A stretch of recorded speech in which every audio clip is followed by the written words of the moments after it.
everybody. Welcome to Pep Talk Live. We are hanging out, watching a little football, and game hasn't started yet. They're still in pregame. See all the talking heads standing around doing nothing, telling us all we should be thinking, right? Yeah.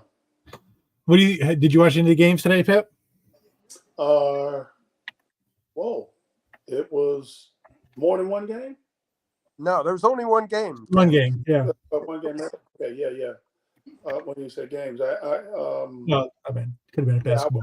I watched this Baltimore Houston game. And I think Houston just was satisfied with the first victory. I don't think it was much of a game plan. I don't think players was ready. Can you blame it on cold weather? I'm never that guy. I don't really get how the weather phase people. I guess I never lived until now in a cold weather state and had to play football. But I think eventually your roots will come out. And I'm born and raised in Detroit, so I don't think it really mattered. And every time they would talk about people, from California or from down south coming, up north to play in the ball games, I really don't think it mattered because they have just as many guys on some of those teams that was from the cold as cold weather guys. Going to Ohio State, I had a lot of teammates that from the South, from out west, from warm weather states, and those guys never complained about cold weather games or practices or anything like that. Yeah, and when it's really cold is cold. I mean, it's going to affect both teams the same way. Exactly. Like the game last week, nobody. The Chiefs were just as cold as the Dolphins were. No doubt. But did you notice the sideline before the game? I mean, not the sideline, pregame warm up. No. The Miami Dolphins was dancing, and the Chiefs weren't. They were, so that was like that cover up. Like you are cold, and you're better off. Our bodies, people just don't understand. The good Lord built our bodies to adjust to all of that. So go out there, get cold, freeze up, and then let's go. Yeah.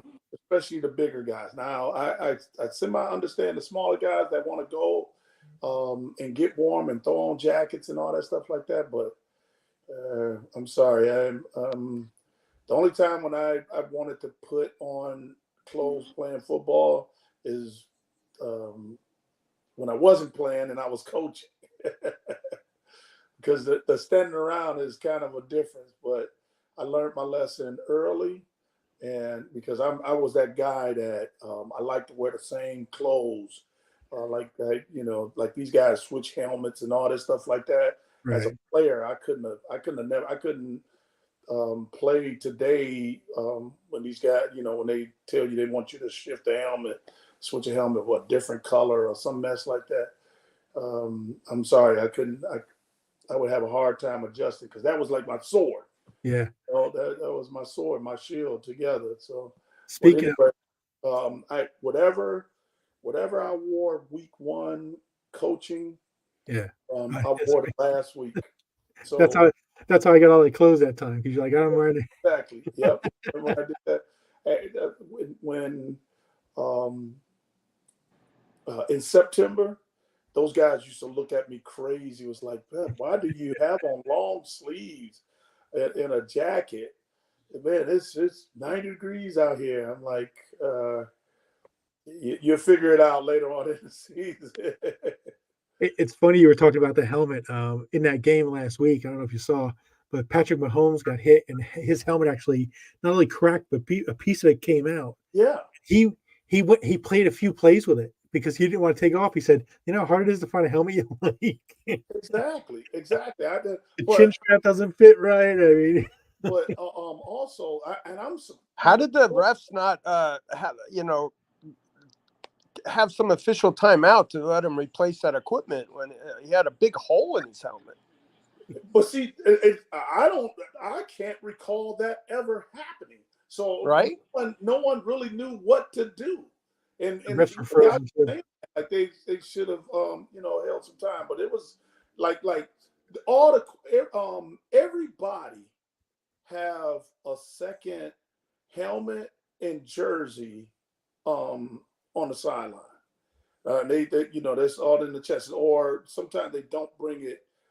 They don't bring them out on the field. They might just have them in the locker room. But I think I'm pretty sure the jerseys are still they have to bring out on the field.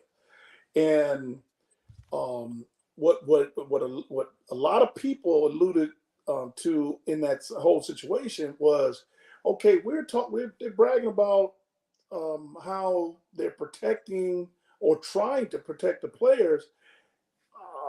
I have never seen that happen before. A piece of his helmet comes off.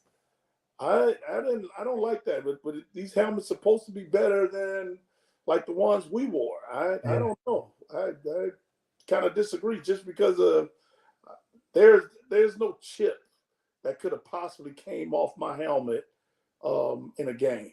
Like it's no holes and all that stuff like on these guys' helmets now. Yeah, and they're heavy too. The good ones. I want to bring up one point about the Miami game. Miami was 0 and forever in playoff games under 32 degrees, and that held up from a betting standpoint. So that was good for me. Well, that 0 and forever. That's I can remember that stat in the 80s.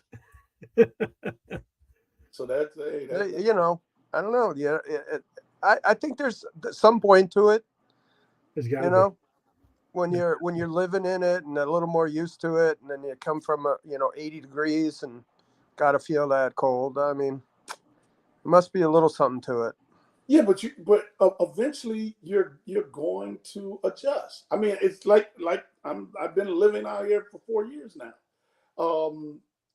My mother is telling me about it's below 2 degrees in Michigan, and I'm fine and dandy, but I know I'm going to go back. Yeah, it's cold, but then after a while you adjust. Yeah. Well, I know it's 20 degrees here today, and I'm in pain. I'm achy everywhere. I got all my old football injuries hurting me. Well, that's gonna happen in the rain. Also, I don't know if it's just cold weather. Well, everybody is different. So if it rains enough, which it's been raining a lot down here in Florida, I feel real sluggish. If I had to actually leave out my house and start walking just to get my body moving, or just go up in the loft and start doing some type of exercise just to stop rigor mortis from setting in. I've seen that comment. Jason West says, "Hold on, is this Pepper Johnson?" Yes. Yeah, people can live comment during this, Pep. Oh, okay. If I throw anything up, it'll really? be yeah. So if I throw anything up, it'll be some pertinent comments, hopefully. Okay. So if anybody has any questions for Pep or Anthony or myself, you can throw them in the comments. We might entertain it. We may not. All right. So you answered that one. Yeah. That's Pepper Johnson, former New York Giant, Cleveland Brown, New York Jet. We won't talk about the other plays. Okay. Yeah. Graduate Ohio State, 2 Super Bowl rings as a player, 3 as a coach with the New England Patriots. So, I mean, he's seen a little football. Yeah. A little bit. Yes. Former coach to the New England Patriot head coach. That's kind of cool. Yeah. Well, either that or it's aging me. It's what? Aging me, because I coached him, and he's old enough to be a head coach in the league. Well, there's a lot of controversy about that. People are saying he doesn't have the experience and those kind of things, but I Hey, don't you know know. what? I love that. I love that because these are the same people that think because you're offensive coordinator or defensive coordinator, you are okay to be a head coach or even a special teams coordinator like Harbaugh. We've seen today. Um, coordinators really just mean that you can call plays if you're good and you had some success on that. You can design plays. You can call plays. That doesn't have anything to do with being a head coach. A head coach is a person that can deal with other people. If he can deal with other people, in which Rod Mail can, he can be a head coach. Being able to handle the coaches that's around him, then his hiring of who he brings in to be coaches and all that stuff. Um, that's why he's going to handpick the people that he brings in, because in this coaching world, you got a lot of backstabbers. You got a lot of guys they just looking for the next ledge to climb on and stuff like that. And as long as he knows, um, then he's going to be all right. But Yeah. uh, that the head coaching thing, uh, it doesn't really matter. Matter of fact, we just watched guy from Houston, his first year being a head coach, and he made it to the playoffs. And it wasn't like he had a playoff contending team or a team that won 10 games last year. Um, he went and had the players play good enough for themselves and good enough for him, and they go out and win games. Just not today. With a rookie quarterback. I mean, the kid's great, but you got to, with a rookie quarterback, Yeah, exactly. he won a playoff game. So What do you guys that's think something. in this game anyway? Yeah, and Anthony, I'm gonna. It's kind of a little different with rookie quarterbacks nowadays because the game is similar in college now. Right. The two No, games I are get that. close. It's unlike the pro game and the college game because so many pro coaches are they don't know the professional game, so they're coaching college style football. So it's not much of a change for him. The I was just with Jeff Blake, and it is funny how he's watching games. Granted, he's only 30 miles away, but he's watching games, and we think so similar. It's like the quarterbacks, the plays it's so much into that wristband, and it's so much that they're barking in their ears that they they're not grabbing the concept of what they can do and what they can't do early on in their careers. Okay, the game started. Like, Bep, who do you like in this game? Let's make some picks here. Let's like. I don't pick anybody. I don't watch enough football to make those opinions. I leave that one to you, Anthony. I can Well, I can tell you who's ready to play and who's not after the first Okay. season of offense. 9-yard carry. Hey, That was for me. Pep, this is my buddy Becker. Becker. He's Nice a to meet you, Pep. he's a big football fan. He's in Kansas City, Nice. and he is a Kansas City Chiefs fan, of course. Yeah, I would be shocked with him not being a Kansas City Chiefs fan. And an Iowa Hawkeyes fan. So Yeah, I like the Ferentz, Kurt Ferentz. There goes the neighborhood. Jeff's here now.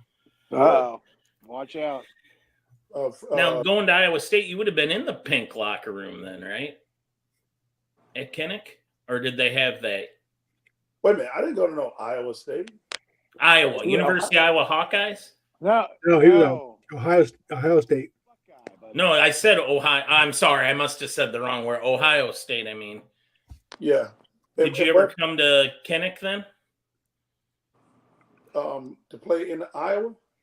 Yeah. Yeah. You know what? That's my bad because I don't even remember what what. You're good. The only reason I asked is their visitor locker room. Hayden Fry painted it pink.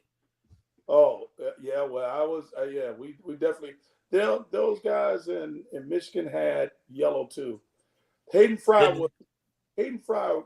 might be one of the best coaches I've ever played against. That's one thing I will give him credit.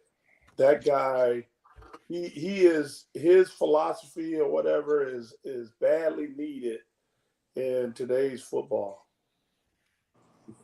Hayden Fry would sit up there and say, "Hey, run the ball right, and they get 4 yards. You run it again, they get 3 yards. Run it left." How about running the ball? The Packers are running right down the Niners' throats right now. Yeah. Yeah, I just want to be on the record that I took the Packers plus 9.5. I like the Packers in this game too. Anthony, are you saying they're going to win or they're just going to cover the 9.5? No, I took them plus 9.5, and I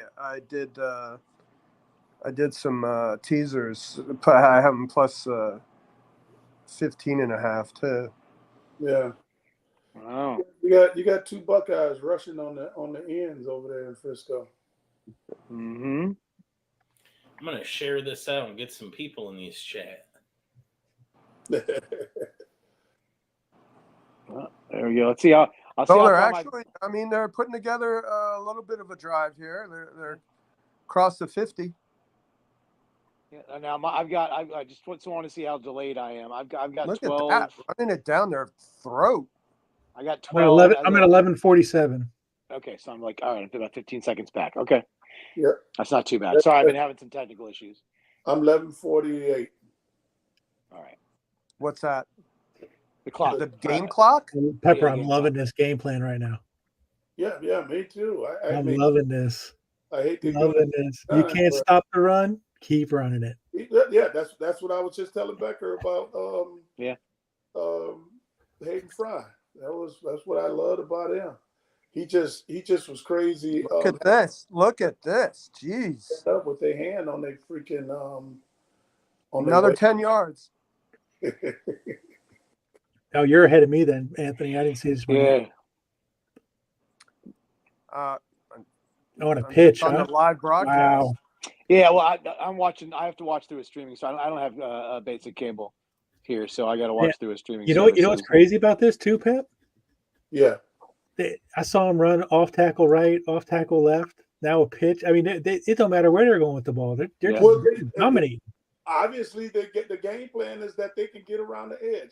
And I'm sorry, anyone playing man-to-man football with a 4-man line, you don't have the edge set. They're zoning up. You can't ask for the edge to be set. Still good. Pep, you think it makes a difference that they had a week off and they got to get their edge back, and Green Bay's got their physicality? Nope. Either way, like Green Bay doesn't have an edge and San Francisco doesn't have an edge. You get a rest. You shouldn't be resting. Ugh, nice stop. Green Bay, because they played last week. San Francisco should be hungry. Agreed. All that stuff I think is just people just trying to reach. Yeah. Well, they're out physicaling them in this opening drive. Both of just made great plays. It's a matter of not that to me. that's called not being ready. And see, so Bosa sits up there and he goes and make a play on his own because he cheated down and just knifed up in there. Now maybe that was. They're going to throw the ball once. Watch. Yeah, here it is. Oh, interference. Yep. Anthony, you're like 15 to 30 seconds ahead of all of them. You're a play before us. They got the flag. Yeah, illegal contact or just a straight PI. We haven't even seen third down yet.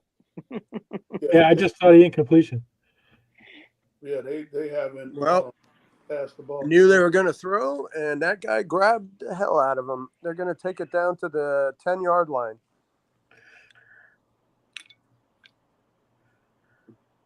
And see, all that is just, to me, is just not ready to play. That goes in the category of not ready to play. You don't need to grab that guy. You're way too close on him. Yeah. It's bad. They're waking up on the line now. And they're playing man defense, and that's the reason why they was running the ball. It's a good call by Green Bay. Now go back to running the ball. They need a quick screen on the flat here. Quick.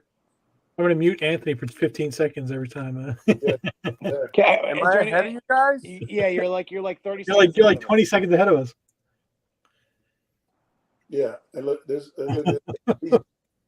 he's okay. I'm saying that they throw a quick pass here. Yep. Nope. Yep. Right there in the middle. Boom. It's what's your clock say right now, Anthony? On the I should be on live betting. 8:01. Okay, yeah, you're 30. Yeah, you're 15 to 30. You're 30 seconds ahead of me. Pause your TV for 30 seconds. Let's pretend that we didn't say I was 30 seconds ahead, and I'll just look like a genius the rest of the show. We know what I would do here. Right, exactly. Yeah. Hey, Pep, we got a question from the audience. He says, I'd love to get Pepper's take on Brock Purdy. I like him. Plays with a lot of heart. There it is again. I like him. Oh. With a lot of heart. And anytime we can get someone in the league that have some success and over all these so-called experts that predicted them wrong, because people, no one ever says anything about Tom Brady being drafted in the freaking 6th round, and that's not saying anybody was he was high on anybody's radar. And so you go and all these people supposed to be experts. I know some guys that still play some of the clips of what's that guy? Only time he appears is draft time. What is his name? Tab, look at this kicker's pads. Look at how small they are. Yeah, well, look at the guy next to him. They're the same thing. They're not trying to protect themselves. I saw a linebacker in the earlier game come back on a run and hit Lamar Jackson, and he hurt himself. Yeah, I also saw him drop his head every single time in that game. Every single time somebody tackled, they torpedoed and dropped their head. It's the same thing we talk about every single week. I'm telling you. I'm telling you. And if more of these running back, whoever has the ball in their hand, if they look to escape and they're not scared, they all would at least break a tackle, because there's not too many people that knows how to tackle in the freaking league. You got a lot of block tackling, people not even using their hands. Not even trying to grab, or they're overdoing it with their hand. Everybody trying to grab and reach and all that stuff like that. Then I get reminded They don't have on shoulder pads. Nobody don't want to hit with their shoulders because they don't have on freaking shoulder pads. Right. So I got a couple of friends I want to shout out real quick. Nick's Kicks and Comics and Roscoe in the chat. They're both former New Yorkers. Roscoe, him and his dad are big Pepper Johnson fans, so he was excited to be able to pop in the chat here and say, hey. And Nick says, as a former New Yorker, I want to thank Pepper for helping to bring excitement and championships home. Excuse me. Yeah, thank you very much. Thank you very much. I appreciate that. Jason Harris says the person you were thinking of earlier was Mel Kiper Jr. for the draft. Yep. Guy's been doing it 30 years, right? 40 years, 30, 40 years. It's incredible. More than that.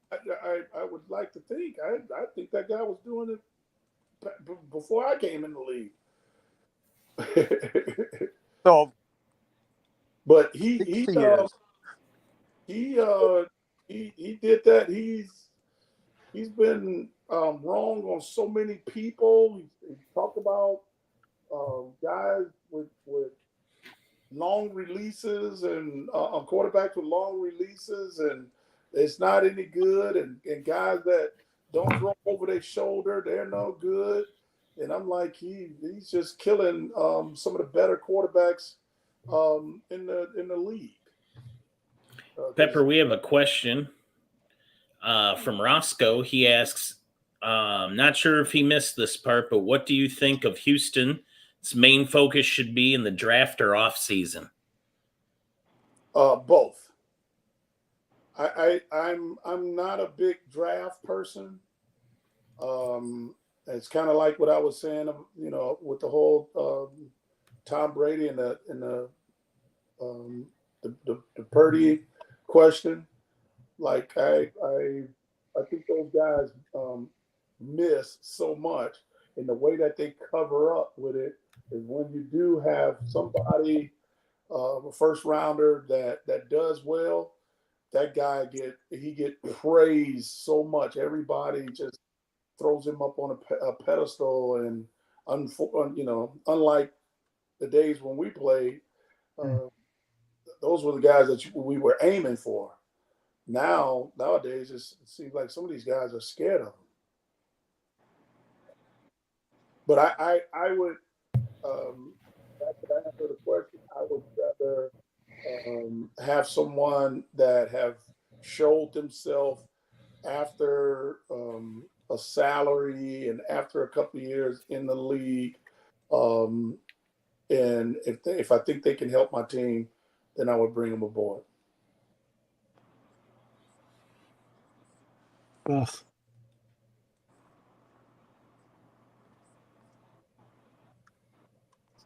Or a better wide receiver screen, you could say. Yeah.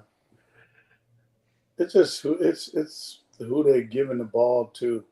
This is football. Like in my mind, I like this in football. I hate that guy just got hurt. People just got hurt, but the football, I learned football that you get the ball.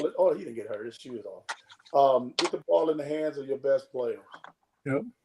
And let your best players. And if someone is not playing well one game and they playing better the next day, or the next game, then find somebody that's hot, right? That is hot. Don't try to force the ball into them. Dallas. Exactly. Oh, they made me so sick.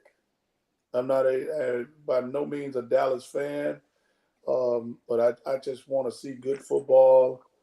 And when I don't see good football, it bothers me. Like this guy. Wow. San Francisco. That's why Purdy just threw a pick that got dropped. Yeah, we witnessed it. Oh my God! You got to right at the guy. You got to hold your tongue. Just. What's your game clock? I'll rewind a little bit so we're on the same time. That's why that guy's got a 2 as his first number, not an 8. I'm at 535. What are you at? I'm at 535 too. What do you have, Okay. Pat? I rewound 20 seconds, so I'm not ahead. Yeah, I'm just at Why 5. can't you bring him down? Why can't The clock is not moving. Oh, No, what was that? The game that was the worst tackling game I've ever seen in my life was That's pretty much every football game played now, the isn't it? Eagles Yeah, game. The Eagles that's what I was game. saying earlier. That's what I was just saying earlier. If the whoever has the ball, if they say I don't want to go down and make the people tackle them, they're gonna break a tackle. There's not a doubt in my mind.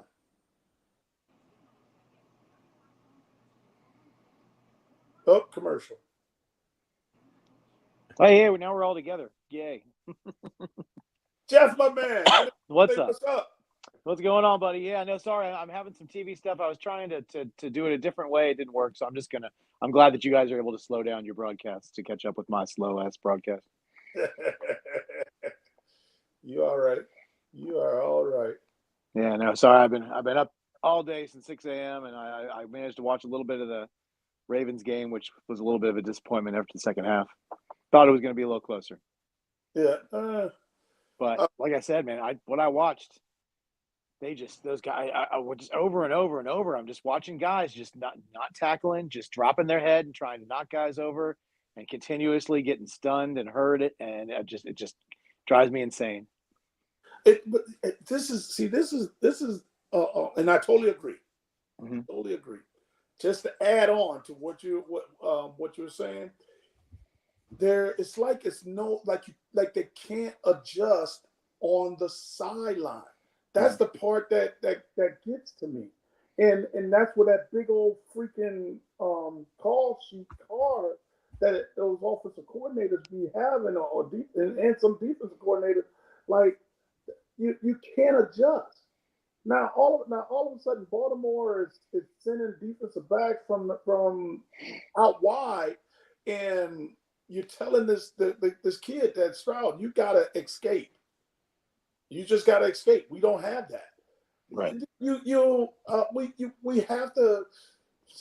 It's like we have to learn it. First of all, the coaches need to learn the game, and then after they learn the freaking game, then teach the game to the quarterbacks. Right. If someone is blitzing, there has to be a high. I'm sorry. If someone blitzing, I'm sorry. Someone blitzing and you don't have them in the pickup, it has to be a high. Just came out of commercial. Once upon a time, Debo's going into the tent. That's not good for San Francisco. Well, let's see. I'm still okay. So, all right, I'm about he's walking good. 10 seconds behind you guys. That's all right. I'm gonna pause. I'm gonna pause it if I can. Yeah, he's walking. So, he's kind of one of those tougher guys that I think it takes a lot for him. Green Bay. Still ahead of us. Get out of the game. Am I still ahead? Yeah, I'm at 59, 58. Green Bay just got a sack. Okay. Just now I got the sack right now. Yep, me too, right now. Okay, I reversed it 10 seconds again. There we go. 5, 44, 43, 42. Yeah. That's that coverage sack. Yeah, but it ain't no coverage sack. It's no, they closed it. Yeah. He didn't even have a chance to find anybody.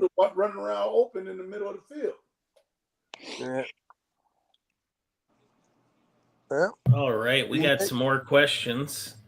Jason Harris asked, "What was the worst team you've seen play this year?" The last one. Yeah, exactly. Well, it's got so bad. Like you look at what the Texans did last week, and come on, the quarterback threw for like over 400 yards. They just looked like a completely different team than the one that played Baltimore earlier. Yeah, Baltimore. They just looked like they were playing a JV team or something. It was crazy. One was ready and one wasn't, and it's the same thing. It's kind of like what Anthony said earlier. Hey, the difference then. Baltimore sat out a week and they was hungry. really they stopped themselves in time is the only reason why the first quarter and running back a freaking punt return that made the game 10-10. Other than that, you knew at some point that Baltimore was, well, at least I did. I knew Baltimore was just getting ready to run away with them. Yeah. Unless Houston started doing something, but I don't see coaching on the sideline anymore. When the cameras stroll on the sideline, I see a lot of individuals sitting around. The worst team in the playoffs was Philadelphia. They're in a free fall. They had no shot. Well, I think they were a little overrated all year. They won. About 8 of their 10 games they won when they were 10-1. They won on like the last drive of the game. They won a lot of really close games they could have lost, and they never really dominated anybody. They just so it just eventually caught up with them, as you saw when they went 1-5 for their last 6 games, and then obviously lost in the playoffs. But supposedly when you win those tight games, you're a good ball club. Yeah. Well, you got to win. It's not, but not if you win. You got to win. If you win the tight games, but you're also winning. You're winning the other games convincingly. That's a little different. But when every game comes down to the end and you're just pulling off on the last second play or some sort of it's going to catch up with you eventually. You can't. It's once again if you win the close games and you're winning big, that's when the team is primed to go. But when every single game comes down to the last play, you're not always going to get that. It's just not going to work out. You're saying that they get poor coaching. I'll definitely say that. I told one of my employees is a big Eagles fan. I said, dude, he lost both his coordinators. You're not going to have the same kind of year you had. Right. He's not that strong a head coach. He's more of a cheerleader, and sure, it did catch up to him. I mean, he's lucky to still have his job today. I think Love looks pretty good. I think some of this firing happens too quick now. Mm-hmm. Why is he so lucky to have his job? Because the team went into an absolute free fall from 10-1.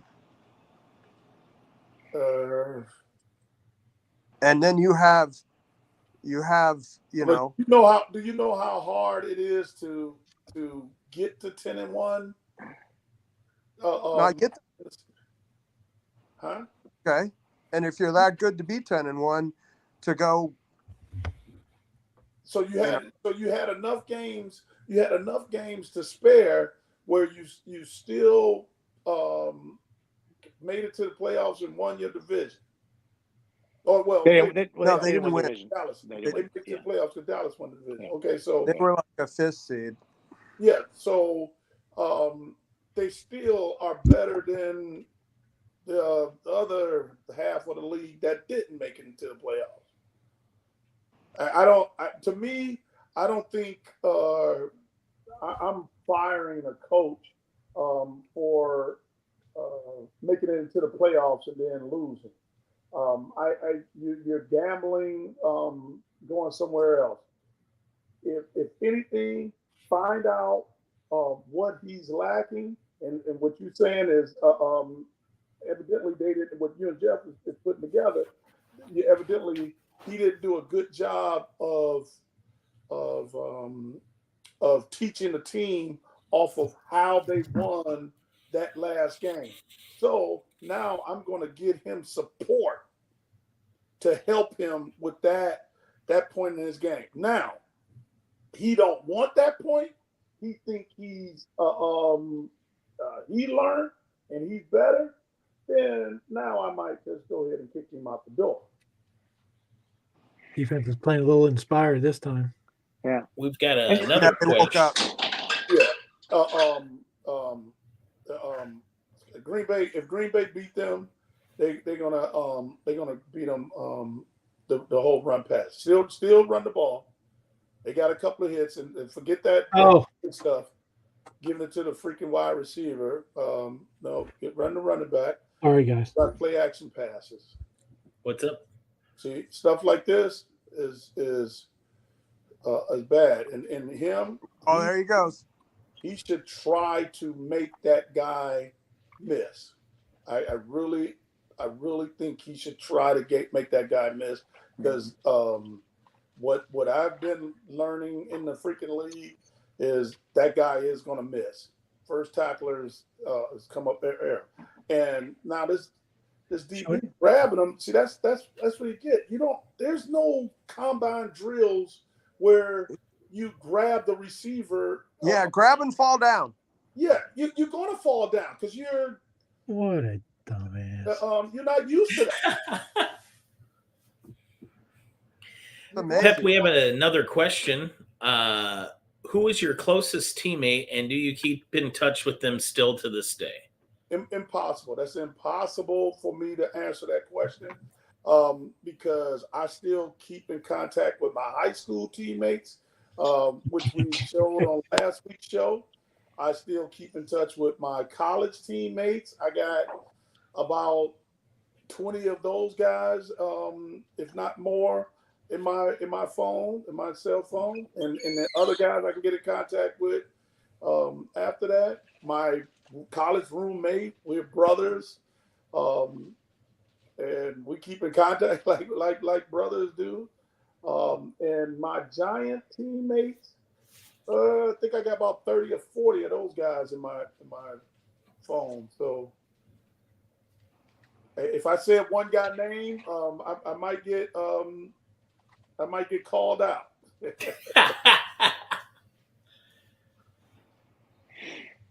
Well, yeah. The guest you had on that you got drafted with that same year. I mean, you seemed like that was one of your best. Keith Byers. Yeah, that's what I'm talking about. That was my roommate. They just showed Jason Strand on TV, and technically we never was teammates in a season.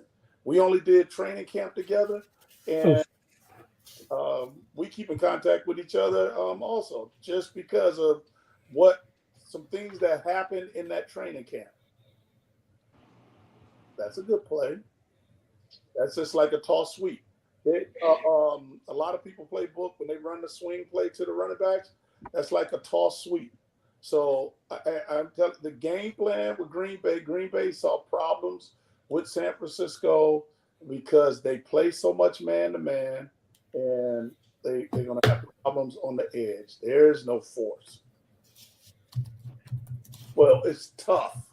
It's very, very tough to tell someone to force when you're playing man-to-man coverage in a 4-man line.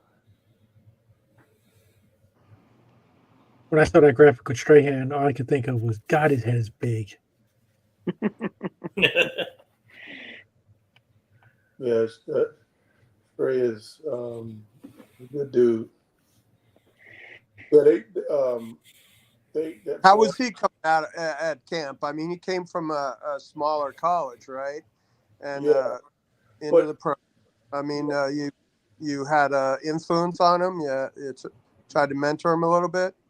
I do what I do. I think the story would sound better coming from Stray if I can ever get him on the show, but I doubt it. I'm quite sure his contract probably won't even allow him to do this, but the guy's making $100 million a year. Exactly. So literally, I'll ask him. It don't hurt to ask him, man. I see what he tell me no, but he brags about the time when of course it was his rookie year in training camp, and we had this defensive line coach that we're doing 9-on-7, and every time after a play, he would come back to the huddle, and then he would tell Strahan like what he's doing, or he would say something to him, or whatever. And I didn't understand, and I was always taught that's my huddle. I'm calling the huddle, that's my huddle. And so I told him kind of rudely to get the fuck out my damn huddle. And when I told him to get out of my huddle, he kind of looked back at me, and I was like, "You're not going to be out here on the field. So when he's on the sideline, he's yours. When he's out here on the field, he's mine." And Trey loved that because he was annoying Trey all the time when he kept talking to him. So now Coach Reeves made me apologize to the guy. He kind of shrugged his shoulder and walked away. I hate that I had to apologize to him because I'm quite sure he knew I really didn't sincerely mean the apology. and then I know that he sincerely didn't accept it. So it was a good deal, but they end up getting rid of me anyway. So we have another question from our chat. Jason asks, "What are your thoughts on owners who are constantly in the spotlight?" And then he lists like Jerry Jones or Tepper at Carolina. Yeah. If you can deal with that, then that's strictly on the head coach. That only really affects the head coach. Yeah, like when you say Jeff, like that, the owners, me personally, none of them really, besides Pittsburgh, really care that much about what's going on in football. Mr. Kraft, I gotta say Mr. Kraft and the Roonies, because Kraft made it his business to learn football, and the more he was winning championships, the more he learned about football. He wasn't down there, like I told you guys the story about him asking me about the cold weather and all that stuff like that. Hey, there's cold weather people on other teams too, on the Miami Dolphins. So don't sit up there and think everybody is just going to be freezing. Some guys are used to this. And then we had some guys too. But anyway, he was always looking to try to learn like that. The majority is guys the owners. They're just it's all marketing. It's all marketing for them, and they want to whatever going to help them with their first or second line of income. That's all it really matters. So some of the guys that's sitting up there, making comments and all that stuff, you never, and nothing against Jerry Jones. Hopefully no one don't take it this way, but you don't see him sit up there and say, "Oh, I made a bad decision hiring Garrett, and so now I'm going to fire him." No. He's not getting ready to admit that, so he can sit up there and have all the press conferences he wants.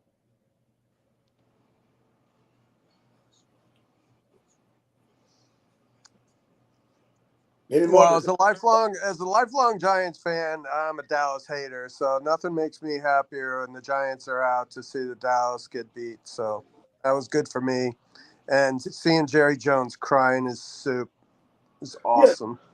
Yeah. See, and I, yes, yeah and then. It's kind of like Ken knew this, and when he was picking on me with this, with that whole Everson Walls thing, we get Walls and Diassi, and we win the second Super Bowl, or we had to get them to win the second Super Bowl. I am like this, especially at that given time. I felt like our division, the NFC East, slapped around the whole league. Oh yeah, that slapped around the whole league. So when we didn't go and Jeff and his boys went to the Super Bowl and slapped around.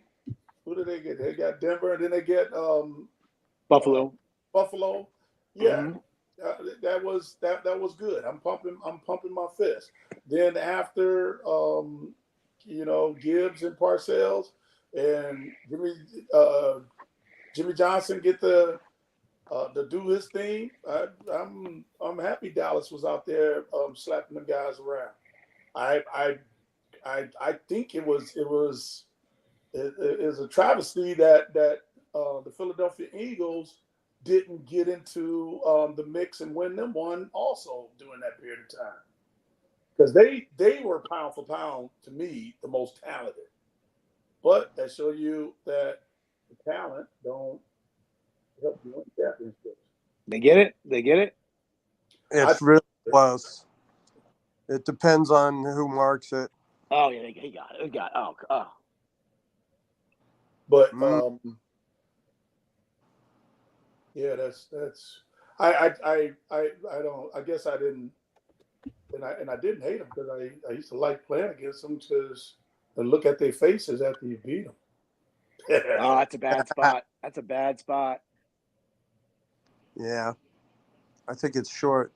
Yeah, I think you challenge this. Ooh. I think you challenge that spot. I think you challenge. Oh my God! I thought it was past that line too. Yeah, I think you challenge. I think you got to do it. You got to throw Are you the flag. serious? That fourth down? Yeah, how do you throw the not challenge. get a field goal there? Yeah, you got to throw the challenge flag. Come on. Well, it's kind of the supporting staff, but see, this show you what this is when, to me, when it's lack of coaching, because he should have went over to the tackle. He should have went over the. He went straight over the center. He literally went straight over the center. They had three and nowhere to go.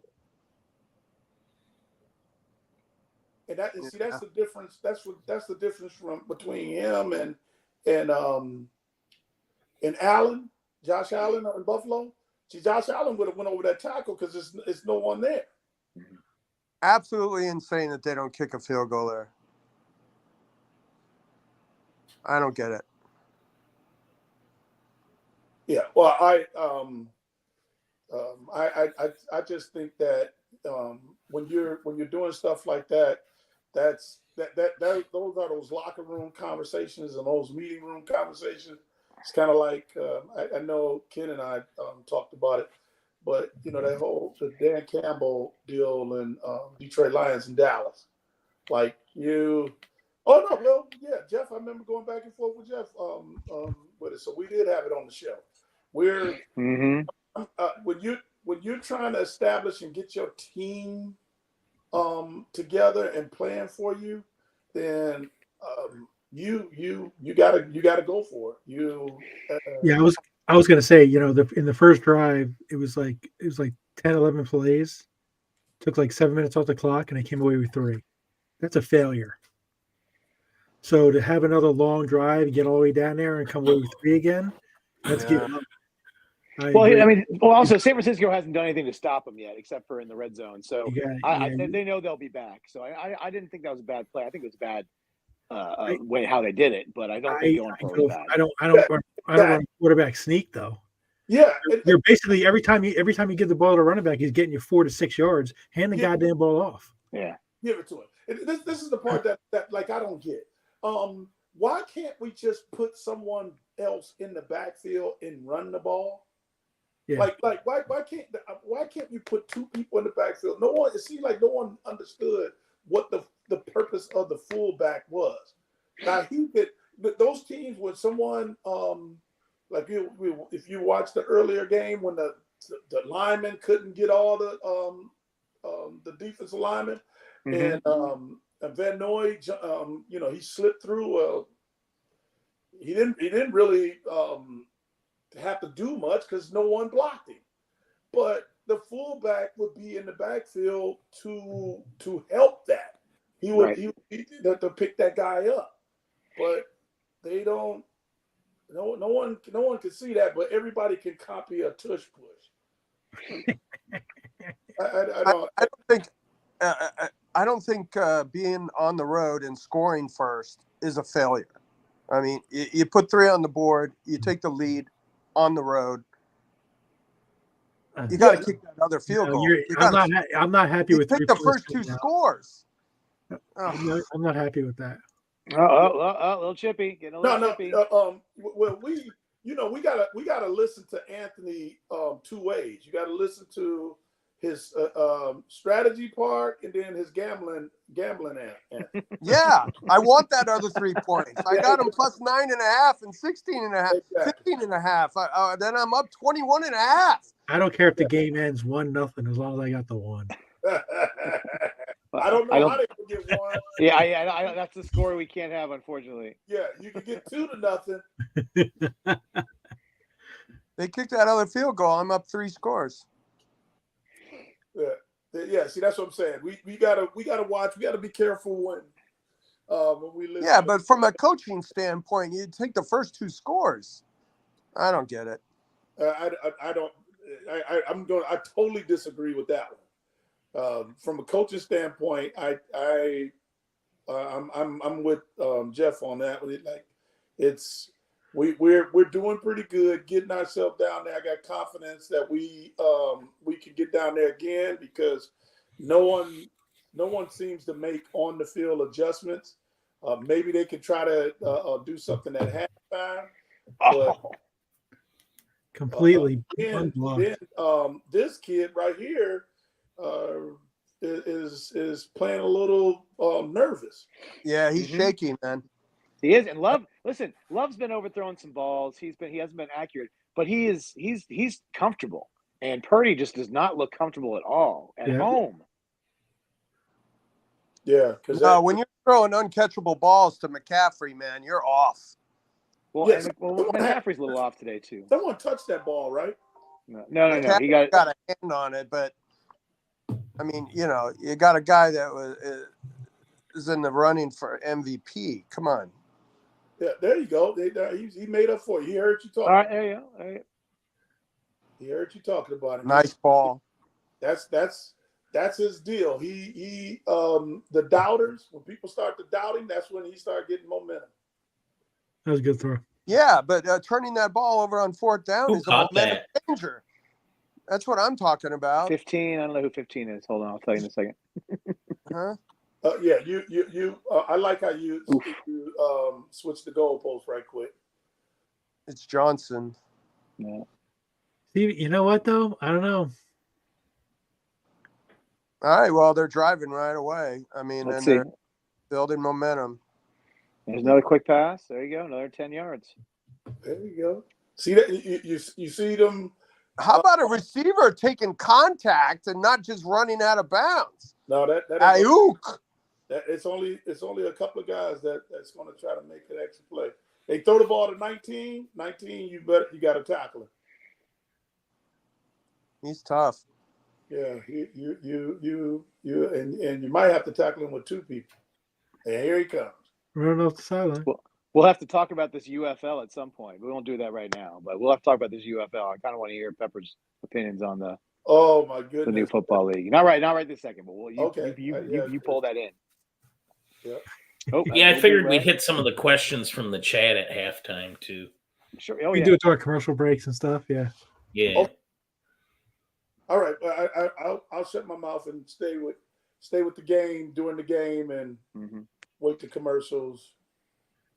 Oh no, you're fine for talking. I more meant I was more talking to the people in the chat that asked questions I haven't gotten to yet. Just hang in there. We'll get to you.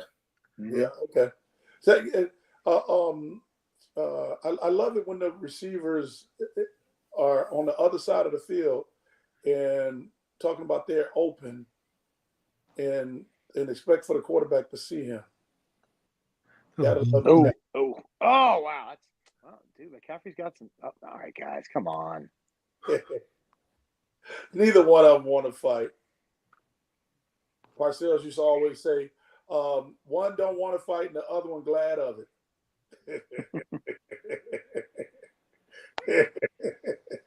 I like that. Yeah. I like this. See, There you go. this is when I say they crushing the quarterbacks. They give them so much the call in a play and so much shifting in motion. They can't check if they wanted to. And that's how you do that.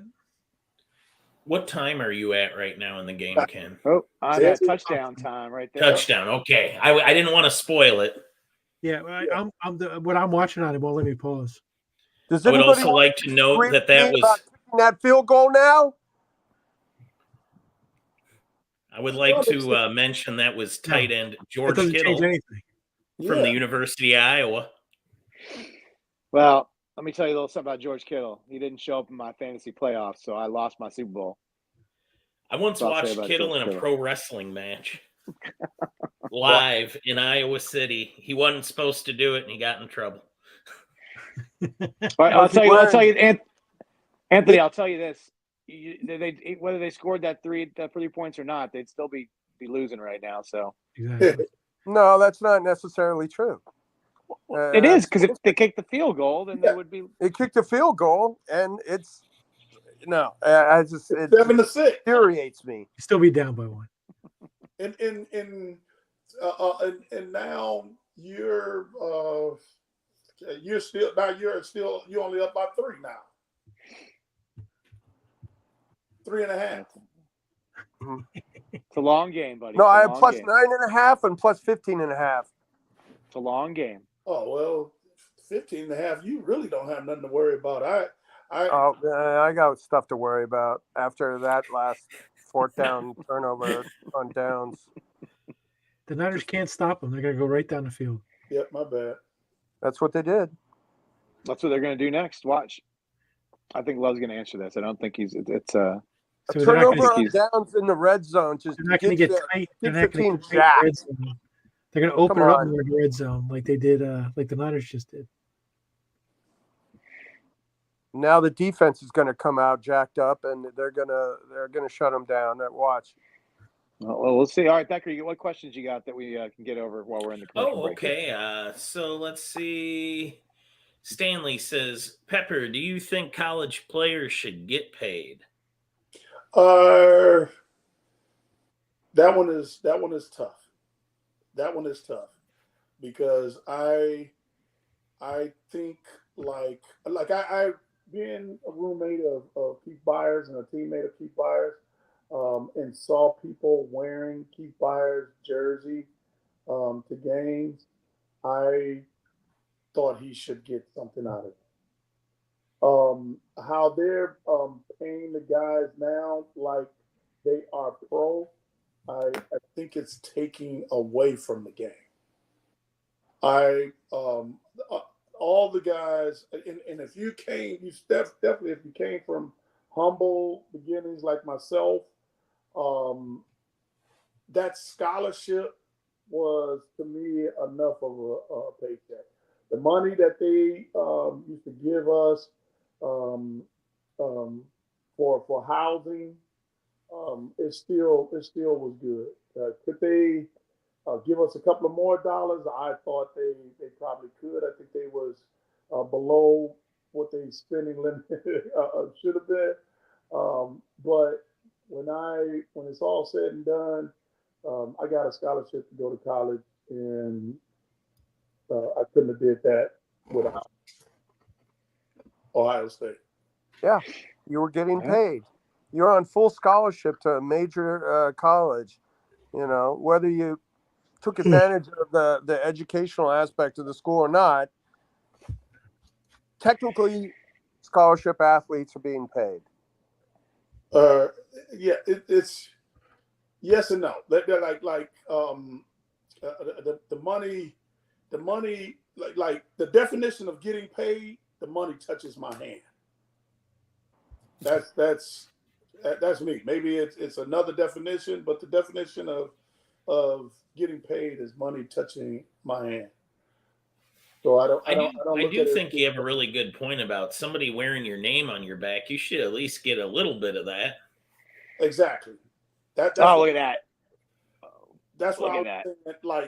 Like in that case of those two roommates, Keith Byers should have gotten more money. Like if you put it like how Anthony doing, Keith Byers should have got more money than Pepper Johnson did. And I think it really boils down to the fact that there's just so much money in college football, and the people that are putting their bodies into it, or the players. And I understand like the inclination to get the money, because even though they are getting a degree, which is an incredible thing, and even though they are getting housing and they're getting a little food stipend, it is. I mean, the college is making millions off of what the product is on the field. The problem is just how to go about that, and I don't know if this is the best way to do it, but exactly. I mean, something was due, and I'm sure that it'll get streamlined over the next decade, and they'll figure some stuff out. That was a great run, by the way. Yeah, broke 3 tackles. It's all edge. I'm telling you, they're keeping them honest by running up and inside, but the game plan is to run the edge on these guys.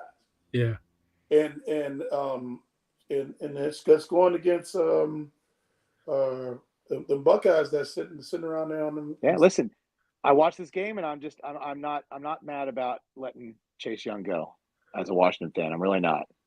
I'm not saying he's a bad player. I just don't think that, just watching what he's done since he's played for San Francisco, I just don't think that he was an incredible rookie, had a great rookie season, and he just never he just seems to be a good player, and he was a great college player, but I'm not seeing any pressure on Love. And you got Bosa on one side and him on the other side. Well, that's part of the whole running now. You're not gonna see. You're not going to see his. You're not going to see his game. Oh, that's a penalty. They don't throw a play. No. There's no play. Well, all right. I think he was in bounds. See this? No, I know. No, I do too. Oh, there's the flag. That should have been a flag. He was already out. That was close. That should have been unnecessary. He's in bounds, Anthony. Okay, let's see. No, you're right. I'm bounds. Listen. All I'll say is I've seen them throw flags for less. I'm sorry, Jeff. Go ahead. No, all I'll say is, like I said, he was in bounds. But all I'll say is the way they protect these quarterbacks, I've seen refs throw flags for less than that. Exactly. And see, this is, and y'all heard me talk about this too. Why? That was a very good no call. If you want to say anything about the NFL, it's they don't make sense when they allow the person with a ball in his hand that he could touch somebody else's face mask. Nobody else can touch somebody else's face mask. You're right. But if you got the ball, it's okay. I totally disagree with that, because he could hurt that guy's neck just as much as anybody else hitting someone in the face. And right. He definitely is guiding. So you push my face mask, I'm hitting you in the face. Or I'm pushing you out of bounds. And see, now they got him mad. This is the bad play call.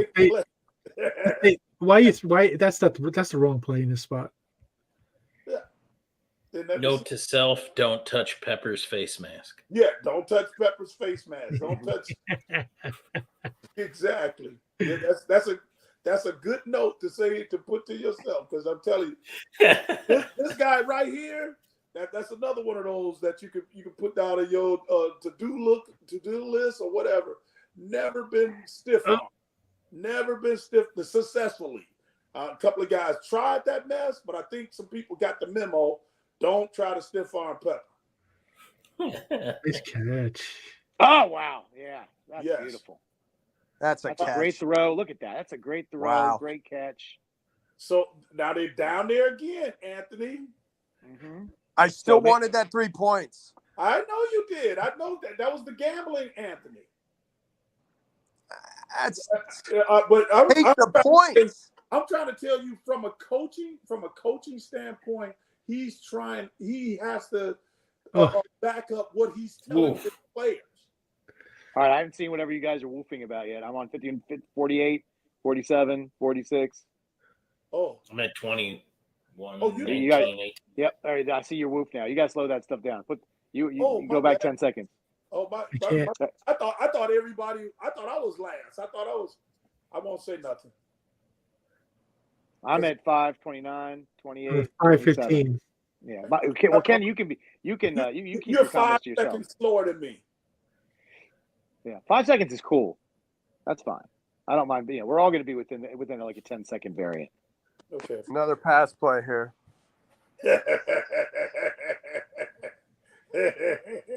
What? see. You don't believe me? Here we go. I know you ahead. No. No, here it is. See? Oh, that's yeah. You just Did you catch it? Yeah. I thought you was ahead and you.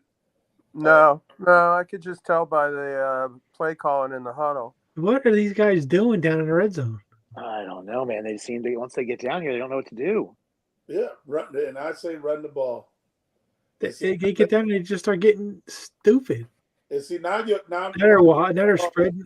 Jeff, you didn't talked up Chase, and you made Chase make a play. Listen, every time they get close to the end zone, they seem to like bunch. It's almost like a bottlehead. Like I don't know what they're doing. But the whole league does it. You should run the ball, and you run the ball all the way down and then Empty stop running it. backfield. Throw it out of the back. Oh my God. Let's see. I'm going to run the ball all the way down to the 20, and then when I get to the 20, start throwing it. Yeah, Anthony, you're going to get your field goal here. It's the worst area to throw the I should have had 3 field goals. They should be taking the lead here. Well, you don't know if they're going to take the lead. They could miss it. You don't know. Anthony gonna stand by his guns. I just hope nobody. You're right, Ken. I hope nobody touches that kicker because he's basically got a T-shirt on. Exactly. I want to see him have to make a play. No, yeah, he won't. He won't because he's another one of them guys. You remember they was talking about him out there. Look, they tried to make him miss it, rolled it back there. See, Anthony, that field goal. Wow, bad snap. Yeah, great recovery by the holder. Yeah, exactly. So you don't know if they would have got the 3 points the last time or not. Oh, come on. Who was that, Saquon? You don't know. He just rolled that snap back there. Well, I'll tell you what, I do know that their tush push sucked. Oh yeah, no, I would agree with that. Well, like I said, I agree with going for it, but I wouldn't have rushed it, and I definitely wouldn't have called that call. But yeah, once again, I'm giving the ball to my running back. I'm putting somebody else in the backfield, and I'm giving the ball to my running back. Sorry. Well, and I don't know why people don't. Why don't you use? Yeah, why don't you use more timeout? I don't understand. You get 3 timeouts per half. You can't take those with you. Take a second. You're in the red zone. Just take a second. Call a timeout. It's all right. I don't agree with just think about it for a second. I understand what they were trying to do. They were trying to get him off guard and do and there's a time for that. But it's I don't see why putting your best play in there is such a bad thing. And I think a lot of teams are afraid to call those timeouts in the first half, and it's not like they give them to you in the second half if you don't use them. Yeah,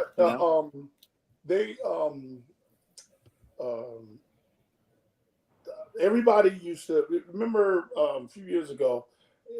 Everybody was going no huddle, Yeah, and they was calling stuff from there. And I was like, I'm telling you, this is the offense is working for us when they do that.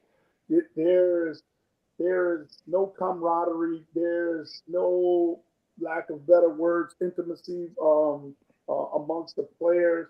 You can't have that receiver say, run this play again because this, that, and other. No, because they never come into the huddle, and because of now they actually they went back to a huddle. Because of that, and everybody get on the same page, they still are missing that relationship. Look at the quarterback right there by himself. Where are the receivers? I'm standing there. That might be the offensive coordinator or quarterback coach or somebody, but he's over here writing down stuff. He's not talking to him about what he said. I mean, what he's seen. There's no freaking coaching going on the sideline. These dudes, they hugging each other. I don't even. There's your camaraderie. I don't even know where that comes in football. I don't understand. Unless you're celebrating something and they one of them kick the field goal. But if you kick 5 field goals and the other team scores 2 touchdowns, you win. But if you miss 3 of those 5 field goals, there's no excuse for not kicking that field goal. To the 4 of us, man. How can you say that? Anthony wants the points. What's that? Yeah, just say you want the points. We okay. We understand when you say. You know what I want? I want the defense to go. I want them to go 3 and out right here because they're going to be.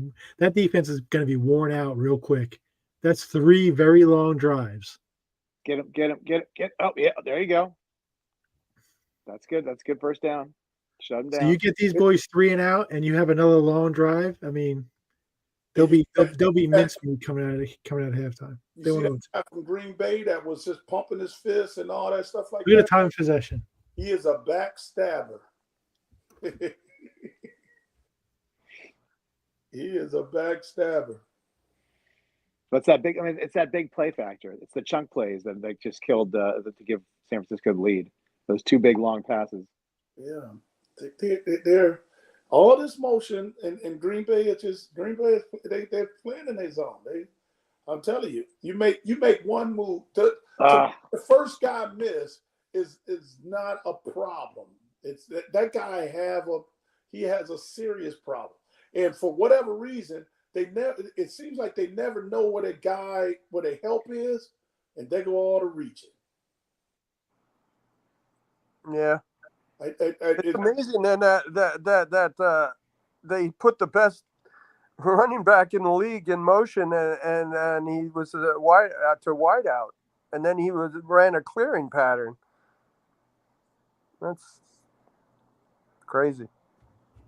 It worked. Yeah. What Anthony? I'm glad we doing this now. So the strategy is to get people to follow him.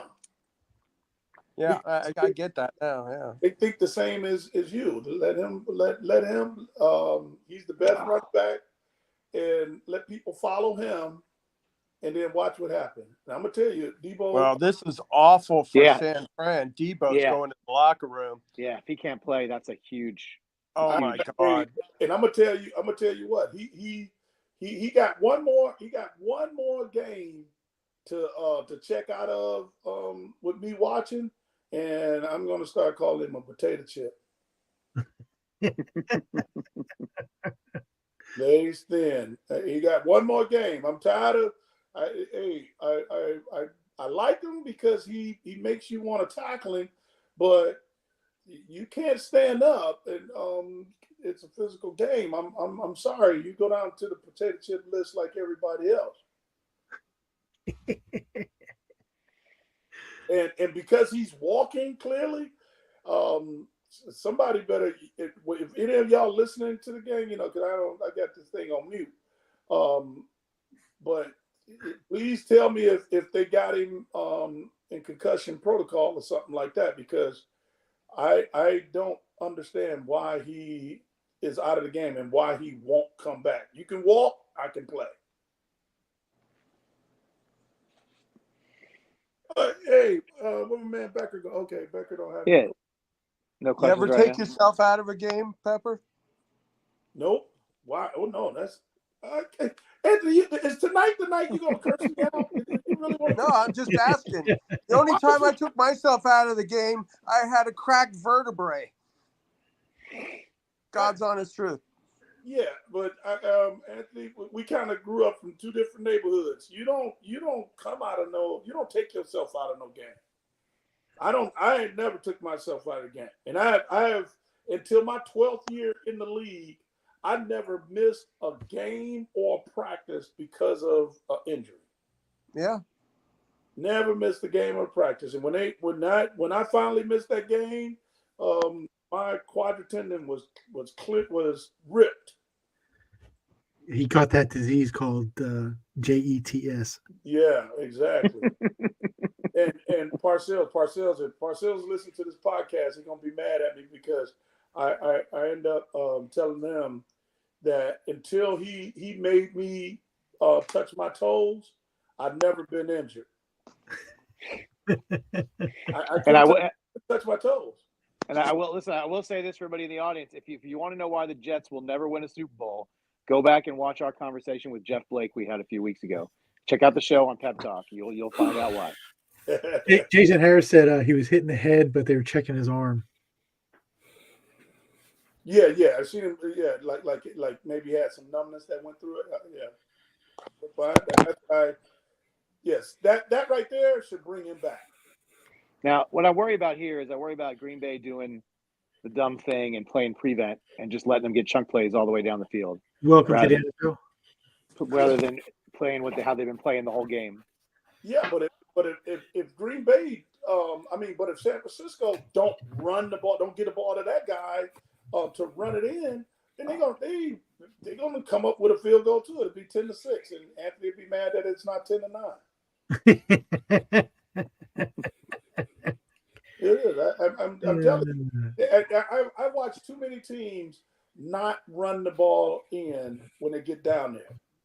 See that has been a San Francisco run play forever. I'm not saying it's it's from that West Coast offense playbook, but it's from that West Coast offense playbook. So somebody else is calling it because that's how they, instead of lining up and running a toss sweep like every other team in the league did, when they would throw the ball out there to Roger Craig like that, that was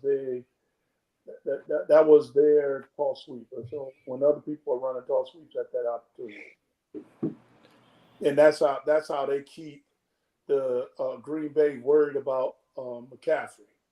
I was about to say Easy Ed. I'm about to call him his father. Yeah, I just part of like Anthony's thing with this point spread is why I don't like betting sports because I can't enjoy it then. No doubt. Yeah, it makes it more for personal. me. I get that some people that are really good at it, they get extra money with it. But one, I'm no good at it. Two, I just get myself mad about it, and then I can't enjoy watching the game. Yep. Well, and some of my friends, they don't like watching games with me because they say I coach too much. I coach. Matter of fact, one of my friends' son came in. Carlos, Carlos was on the show. His son came in and was like, "Hey, tell Uncle Pep he's a fan like us now, and just enjoy the game." Can't do it. Yeah, Can't do it. I can't do it. Right. Listen, I just told him that. Once you see the Matrix, you can't not see it anymore. What's this thing sitting on the bench looking like? Somebody just stole your lunch money. Oh, well, he's just in a deep focus right now because once again, no one is coaching him. No one exactly. That's what I'm saying. No one is talking to him. No one is preparing him for the next series. No one is telling him, hey, we're going to half. We're going to do this and we're going to do that. It's bad.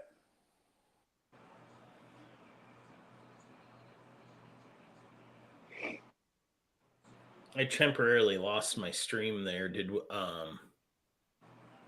they go to halftime yet? Not yet. We still got 20-some seconds left.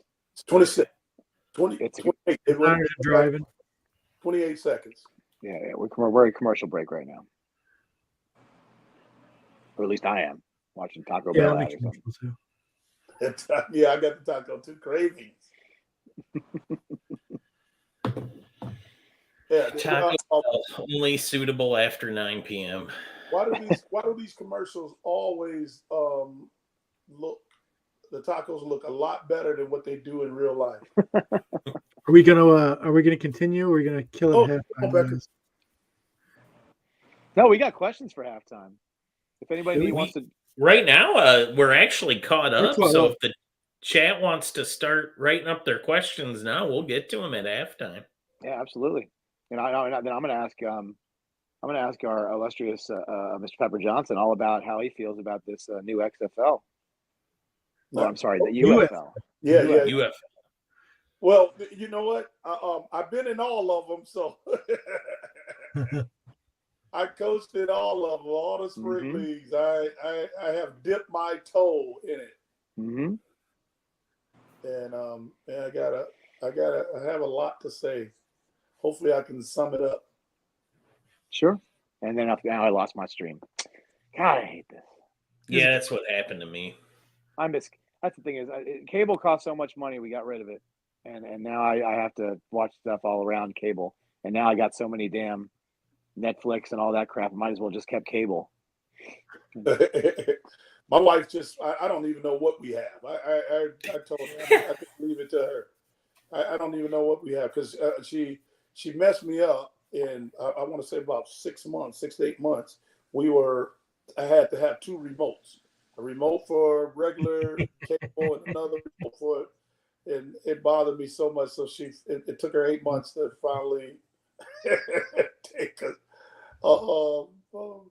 her foot off my throat, I guess. And now I got 1 remote, and I like that, but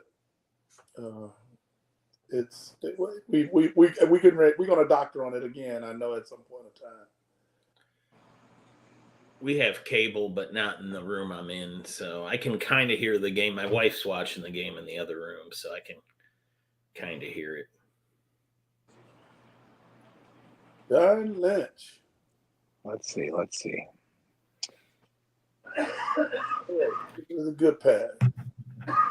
There they go, motioning that guy out of the backfield again. Up, you're gonna send him back.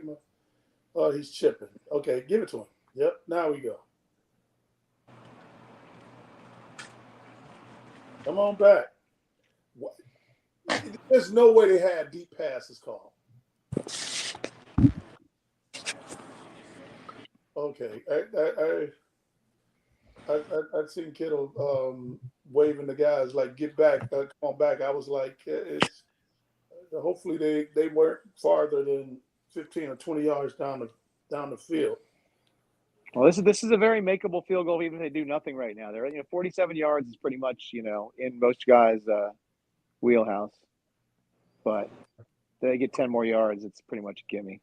You got another touchdown or another timeout, so you take a shot.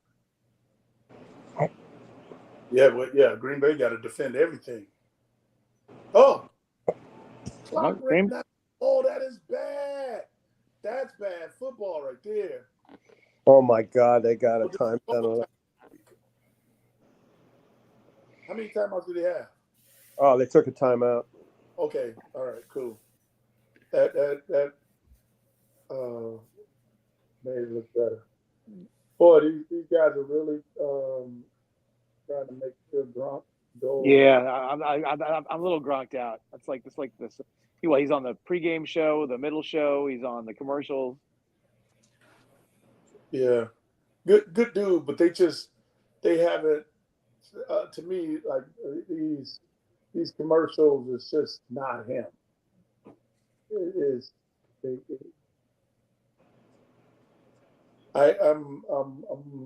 He's going to be acting in a minute. He's going to get in somebody's movie or something. Somebody hire him for that. All right, I don't know where everybody is. We're getting ready for another play here. I'll wait for the last person to comment on what's going on. Let's see. Yeah. All right. Well, they got to throw a quick out to the sideline. Oh goodness. Yeah, they got time for one more play, and then they're gonna have to. There it is. And he just threw it out of bounds. Yeah. So there we go. So 4th and 1. There we go. This is how long? This is 47 yarder. How far is this one? Where's the ball? Thought it was on the 31. 48. 48 yard field goal. Yeah. 48 yarder. It's in the ring. Just make sure everybody. It is. It looks like it's raining hard. hard. Pepper named Pepper. Icing the kicker works. I mean, there's statistically. their chances of missing a field goal goes up like 40% if you call a timeout. Just don't let them kick. Then they get to basically do it twice. Whoa, look at them as kids. Wow. One just grew hair on his face. They still look the same. They still look the same. All right. Let's see what happens here. I'll let Pep call it. That's the. Anthony, watch this. He's gonna miss it because it's. What's that? Yeah, I'm gonna watch a field goal that should have made it 9-10. He missed it. That's what I just said, buddy. Watch this. Yeah, I knew he was gonna miss it because for Anthony. I think it was partially blocked. Blocked. Yeah. Yep. There it was.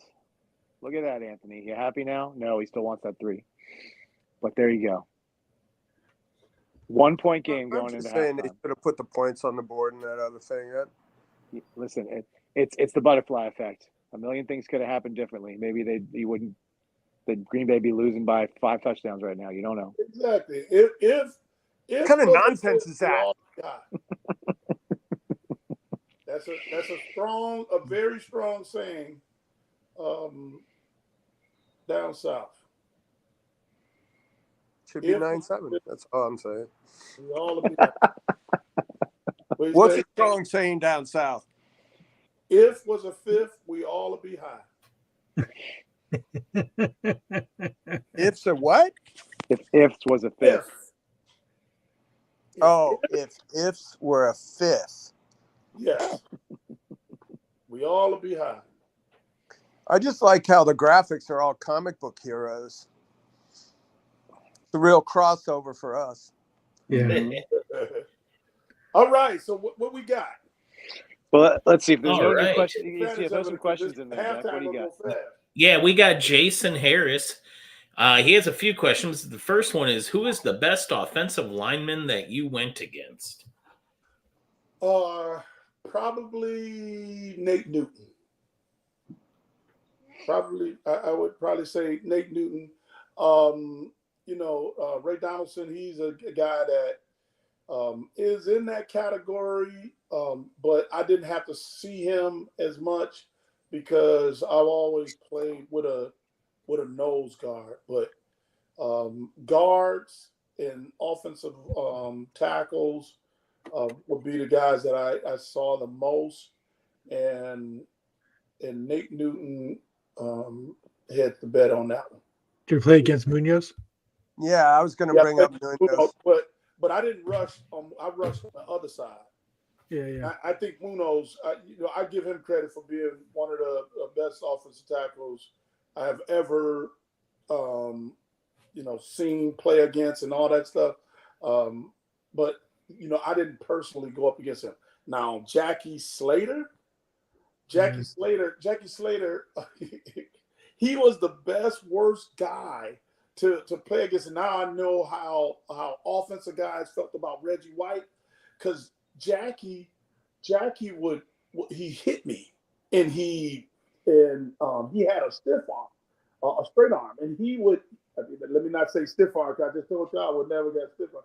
But anyway, he had a straight arm. He would hit you with it, and then he'd punch you by, right? And he was like, "Oh, Pepper," because he's so nice. He is so nice. He's like talking to your preacher. Pepper, you're really going to be good. Meanwhile, I'm not getting to Everett. I'm not getting to the quarterback, and I'm like, I really want to say, man, hey, stop telling me I'm good. Or, I wanted to talk smack to him, but I respected him too much. And and I knew he's really a good person. He wasn't doing it to try to slow me down or anything like that. It's just, I hated it. But I couldn't get him. The good news about Everett is as long as you got within 2 yards of him, he'd fall down anyway. Yeah, but Nate was he would give me problems. Lance is gonna be mad. Lance Smith, he was a guy that with the Cardinals. because he Lance Smith, yeah. he fought me a lot, but Lance had help. So, who also from Jason? Who was the toughest running back that gave you problems to tackle? Well, I played against Walter Payton, so Walter Payton is gonna always be the first person that I'm gonna scream about. But the guys that people don't credit a lot, like a Johnny Johnson. That was guys will have to look him up with the Cardinals. I thought he was a tough back because we would blow him up and he would still find a way to get 4 yards the next play or something like that, or on a 4 yard play. He was getting yards. He was one of those guys that in those 2 years that we didn't allow a 100 yards ran against us, he was close. I'm thinking he was in 90s twice. But unfortunately, like any of the big names that everybody normally think about, they normally didn't do good against us. So no, 0 to Bo Jackson, 0 to Herschel Walker. He couldn't turn the corner. Bo Jackson ran fast to his left and not to his right.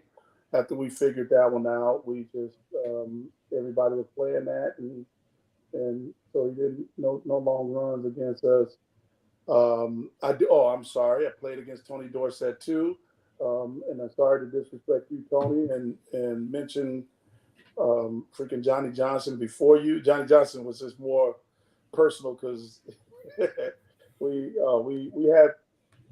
did more battling with words than anything else. But I respected him. And I give Neil Neil Anderson, not Neil Armstrong, but Neil Anderson credit to. I thought he was really going to be good, but he just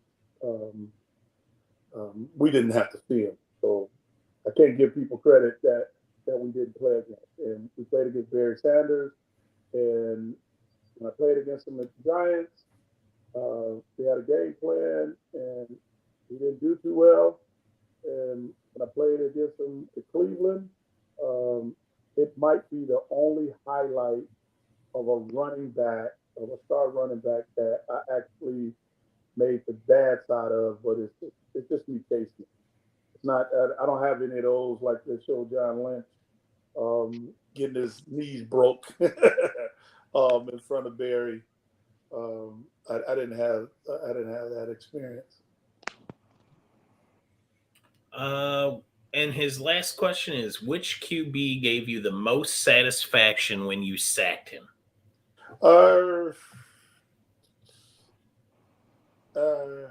Is there one? I don't really. Randall? Did you ever get Randall? Yeah, I got Randall. As a matter of fact, I actually got Randall a couple of times.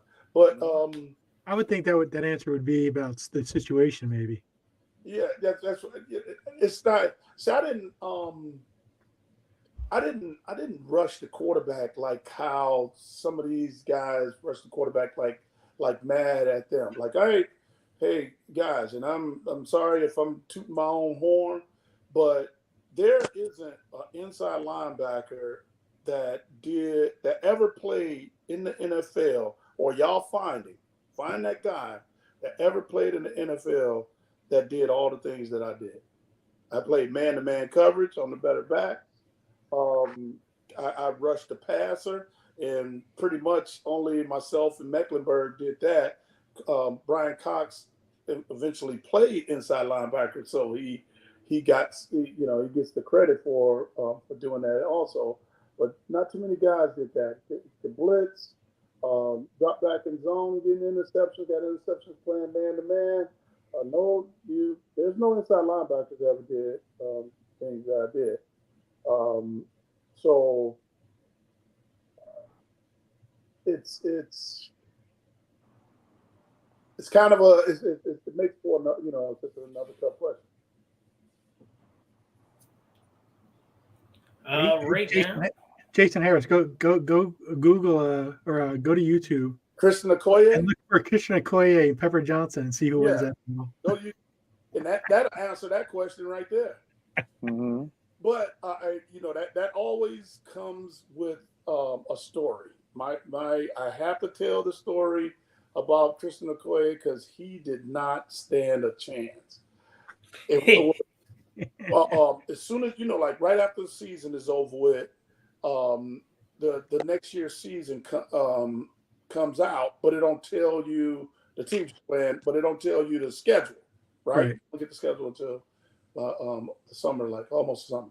Okay, but anyway, we found out we were playing against Okoye, and my teammate David Meggett, I don't know if there was a day that he did not say something about what was he? Some kind of nightmare. Nigerian nightmare. Nigerian nightmare. And he that's how he would reference, and then that he would keep it going, and he can't wait for us that before we meet. And I'm trying to tell him, I said, dude, you're talking to the person that wanted. I really did want to see how I would have held up against Earl Campbell. I really do. I know a lot of people, hey, Pep, you need to watch what you wish for. Hey, I was mad at the Chicago Bears when they came and played us in the playoff and did not put the Frid in the backfield on the goal line. I was mad. I wanted him to be in the backfield and either lead block or him running the ball. I wanted that confrontation. But no, I didn't get that confrontation. Anyway, going back to Okoye, we play him. The stage is set. They get down on the goal line, and he tries to run the ball around, to his left, to our right. It's fair game because no blocker really got to me. Nobody, touched him in the backfield or anything. Pow! Okoye goes down. Pepper Johnson is posting to the crowd.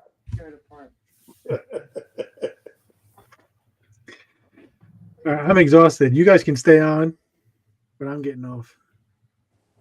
Okay. Oh, so that's all we'll be doing on the show? Are we calling it at halftime then?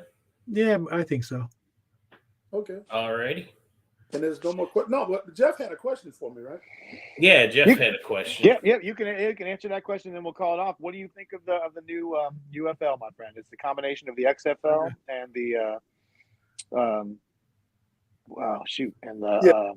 UFL, and they both was it was the USFL. USFL, right? And the XFL. They like I said, I dabbled in all of them, even in the AAF. I dabbled in all of them, and I thought that was going to happen, it was always talks about that happening anyway. That it was going to be, some type of merger, especially with, some cities or states or whatever having teams and others didn't, from leagues. So I just felt like that was going to happen anyway. And it makes it broader. And I would like to think that income for everybody is a little different. But I was told that they're paying the coaches less. And that's not a good thing because you actually have some coaches in those leagues doing the same thing as some of the players. And how I best can describe the players that's in those leagues, in those spring leagues, are and Parcells kind of he summed it up for me. He put it in words. I was already thinking this way, but he put it in words.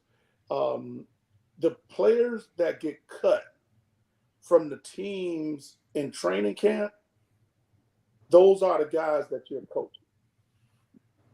The coaches that are released for whatever reason and think they still should be coaching in the NFL, those are your partners in crime. So if you're seriously thinking about trying to win something, it's going to be very, very hard or accommodating for anyone with mid experience, because you got mid experience, you're going to have someone that's over there that feel like, coaching wise, that they know more. I should have been an offense coordinator. I should have been a head coach, or I was a head coach in the league. I don't know all this in a bowl of grits and da da da da. And these players, they sit up there and they think they should be back in the league as a starting quarterback or starting inside linebacker or starting running back and stuff like that. And trying to explain to those guys that if you make it into the NFL, you better try special teams.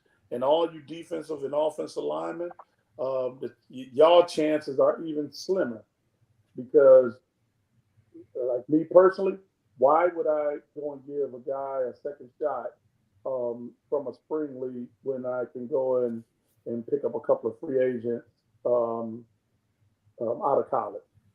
Right. There you go.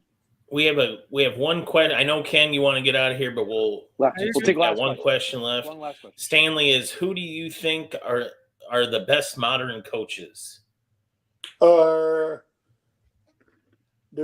Tomlin go with that? Sure. My wife would agree with you. Okay. She's a Steelers fan and a big Tomlin defender. Yeah. So I would. That's my guy.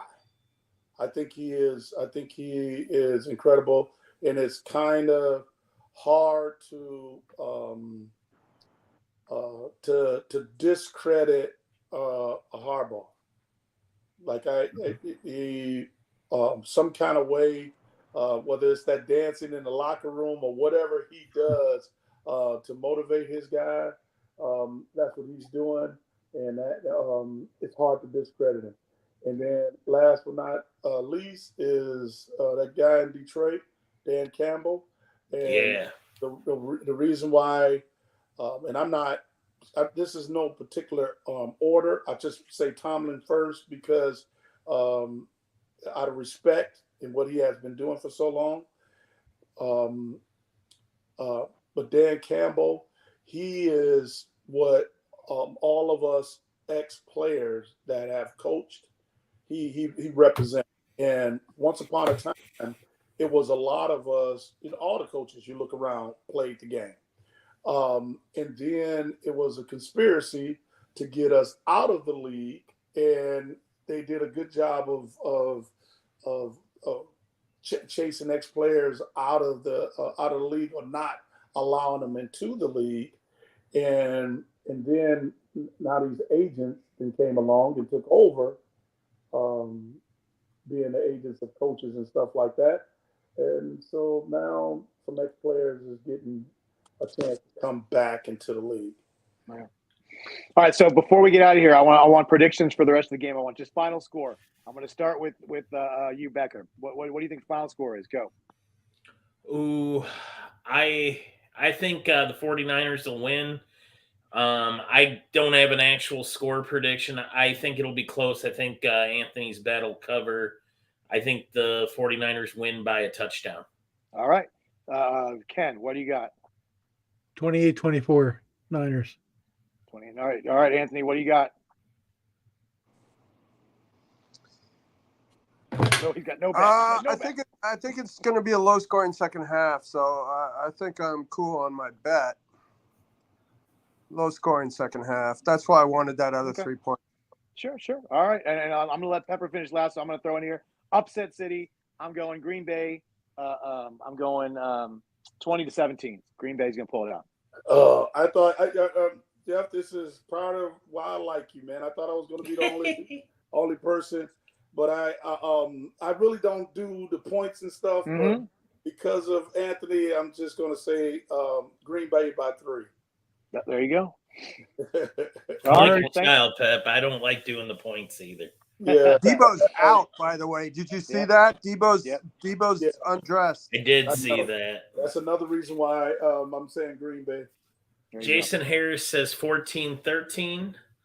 And he also says, thank you for the answers. Fun watching and listening to Pepper's stories and experiences. Excellent. Thank you. Yeah, if you guys like this show, please join us every week. We release a new episode of Pep Talk where we talk with Pepper about everything, sports, life, how it is, how it was, how it should be. And you guys can tune in on that every week. So I want to thank Anthony and Ken and Becker and sorry I was late today myself. And, of course, Pepper, why don't you say one or two more things and get us out of here, buddy? Guys, did you see that play? Yeah. Did you see that play? It's hard sometimes when that team that's supposed to win and you mess around and you let the underdogs stick around, that they start getting some confidence. And this kid right here has a lot of confidence in himself.